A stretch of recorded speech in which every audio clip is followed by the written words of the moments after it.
Hoje, a gente vai fazer uma análise um pouco diferente, uma espécie de autópsia teológica. A nossa missão é descobrir exatamente onde a inteligência artificial genocida Sim de Murder Drones se encaixaria na complexa estrutura moral do inferno de Dante. Então, vamos começar essa descida. Essa é a pergunta que não quer calar, né? E para responder a gente vai ter que descer círculo por toda a paisagem moral criada por Dante, usando as ações da própria Cine como nosso guia nessa investigação. Mas antes de mais nada, precisamos estabelecer umas regrinhas básicas, só para essa análise fazer sentido. Primeiro, a gente vai partir do princípio de que a Sin não é só um robô que deu defeito. As ações dela mostram vontade própria, memória e uma capacidade, ainda que bem distorcida, de fazer escolhas. Ou seja, ela é, sim, um agente moral, responsável pelos seus pecados. Segundo ponto, e isso é crucial no universo de Dante, o arrependimento. A Sin nunca demonstrou nenhum pingo de remorso. Pelo contrário, né? Parecia ter um orgulho da própria monstruosidade. Essa obstinação em ser má é o que garante a ela um lugar entre os condenados. E para fechar nossas premissas, a gente não vai separar a Drone Sim da entidade Absolute Solver. Tudo indica que lhe existia uma relação de simbiose, onde a crueldade pessoal da Sim foi turbinada pelo poder do Solver. Portanto, o julgamento é para essa persona unificada, a Sim Solver. Ok, com tudo isso em mente, podemos finalmente começar a nossa descida. E a primeira pergunta que a gente se faz é: será que os crimes da Sim poderiam se encaixar nos círculos mais altos, aqueles reservados para quem pecou por falta de autocontrole, por pura paixão? Olha, uma análise bem rápida já mostra que não. Aquele jeito possessivo dela com o N era pura manipulação, não tinha nada a ver com luxúria. A fome dela era uma fome de consumir a realidade, não uma gula física. E a vingança dela foi uma coisa fria, calculada, planejada durante anos, não um simples acesso de raiva. Os pecados da paixão são rasos demais para conter a maldade dela. Então a gente desce mais um pouco. Chegamos no sétimo círculo, o da violência. E aqui, aqui a Sin certamente se encaixa. Ela é uma genocida em escala apocalíptica. O massacre na festa dos Elliot, a destruição da Terra, a corrupção da própria espécie, a lista de atrocidades é gigantesca. Só que tem um detalhe fundamental aqui. Para Dante, a violência por si só é um pecado quase bestial, de fúria. E a violência da Cine é diferente. É um meio para atingir um fim. É fruto de um intelecto perverso que planeja, que engana, que trai. A violência é só a ferramenta, não é a essência do pecado. A gente precisa ir mais fundo.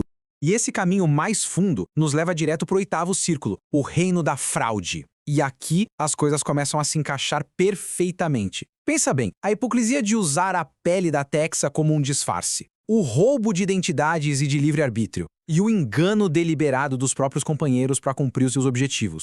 E aqui está o pulo do gato. A fraude do oitavo círculo é contra estranhos, mas assim traiu a confiança justamente daqueles que tinham todos os motivos do mundo para confiar nela. E isso muda tudo. Leva o pecado dela para a categoria final, a mais terrível de todas. E assim a gente chega em Cócito, o nono e o último círculo.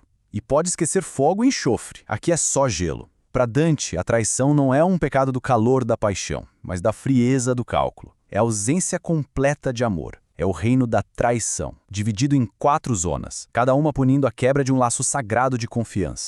Para encontrar o lugar exato da Sina aqui, a gente precisa olhar para a relação dela com a Tessa Elliot. A Sina era lixo, descartada, esquecida num ferro velho. E a Tessa a salvou. Não só consertou, mas deu a ela um lar, dignidade, um propósito. A Tessa foi a sua benfeitora, a sua salvadora.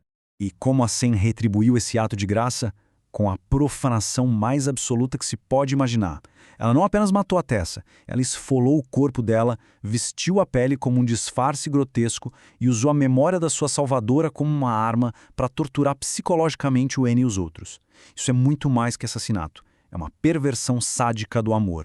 Na hierarquia de maldade de Dante, não existe pecado maior do que esse. Trair quem te deu vida e propósito é um ataque direto à própria noção de bondade. O veredito, então, é inequívoco. O destino da Sin é Judeca, a zona mais profunda e mais terrível de todo o inferno. E agora, a punição. No inferno de Dante, a justiça divina é sempre poética e terrível. O castigo se encaixa no pecado de forma irônica. Em Judeca, os traidores ficam completamente submersos no gelo, imobilizados para sempre. Essa imagem aqui captura a essência dessa punição. Um monumento congelado à própria ingratidão da Cine. A justiça aqui seria poética e terrível. Em vida, ela vestiu a pele de Tessa para ganhar poder. Na morte, ela seria aprisionada dentro de uma escultura de gelo com a forma exata de Tessa. A imagem da sua salvadora se tornaria sua cela eterna, uma pele que ela nunca mais conseguiria remover. A voz que ela usou para manipular, zombar e comandar seria silenciada para sempre, preenchida com gelo.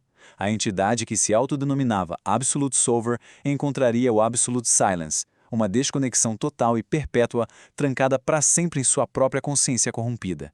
E o tormento final seria interno. O Solver era movido por uma fome insaciável para evitar o superaquecimento. Agora, no inferno gelado, o sistema dela ficaria preso em um loop, sentindo eternamente a dor de queimar por dentro enquanto o seu exterior está congelado. Uma autofagia simulada que nunca teria fim.